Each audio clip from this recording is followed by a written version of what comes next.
The fear of death on the world's highest peak. The icy winds howled, merging with the frozen air like spirits whispering in the void. At 29,000 feet, every breath had become a battle. His hands were numb, his legs ached as if the entire world's weight rested upon them. One wrong step, and he would plunge into the abyss. But he could not see. He could only feel. Today, standing atop the highest mountain on Earth, Mount Everest, this blind man asked himself one question: am I really here? The silence around him gave no answer. 20 years ago, in a small town in America, 13-year-old Sam Matthews' life turned into a nightmare. His vision began to blur. Within days, he was completely blind. Doctors gave him no hope. A rare genetic disease had stolen his sight forever.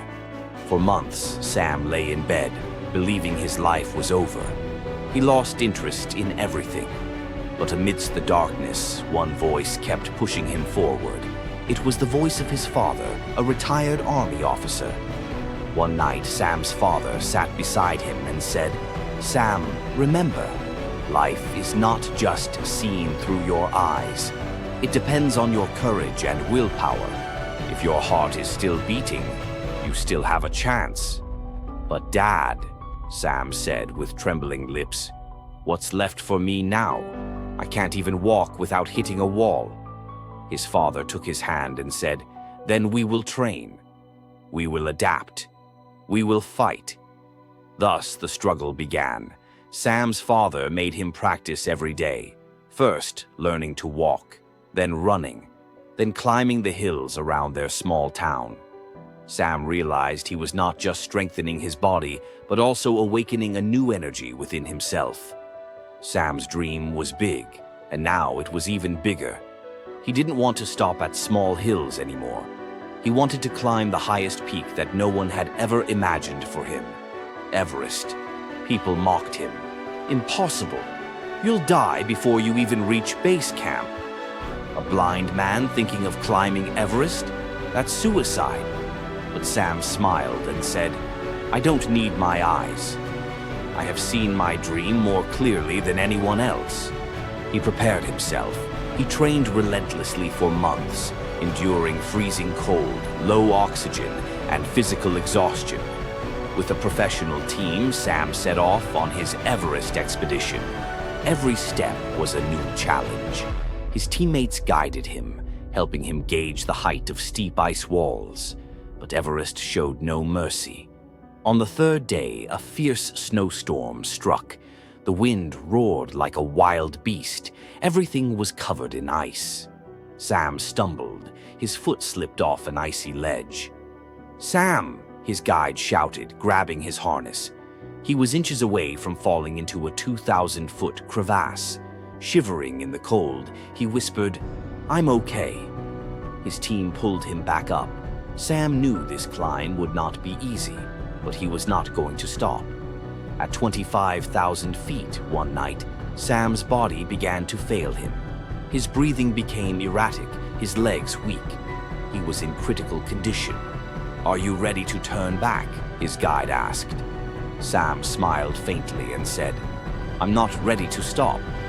I have to finish my dream." At 28,500 feet, suddenly, a terrifying sound echoed. An avalanche. "Down! Down!" the guide screamed. Sam could not see the approaching wall of snow, but he could feel it. Within moments, the avalanche swallowed him whole, burying him deep in the ice. Then, silence. Sam felt trapped beneath the snow, but he was still alive. "Sam, are you okay?" his guide screamed. "I'm alive," Sam responded. His team dug him out and pulled him up. "Can you keep climbing?" Sam took a deep breath. "Yes, we will finish this." With his last ounce of strength, Sam took one step at a time. His heart pounded. Suddenly, the climb was over. There was no more path ahead. He was at the summit. His guide whispered, "We are at the top." Sam fell to his knees. Even in the freezing cold, he felt warmth inside. He reached into his pocket, pulling out a locket with his father's picture. He kissed it gently. If your heart is still beating, you still have a chance.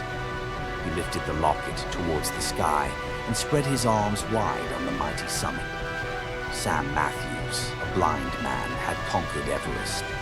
Not with his eyes, but with his unwavering belief. Sam's journey proves that vision is not just about sight, but about confidence and resilience. True blindness is not the inability to see, but the fear that stops you from chasing your dreams. If a blind man can stand atop Everest, what's your excuse? The same fear that holds you back is the fear that prevents you from reaching life's greatest heights. Take one step forward. Chase your Everest. If this video touched your heart, don't forget to like, share, and subscribe to SuccessX, because we're here to fuel your success.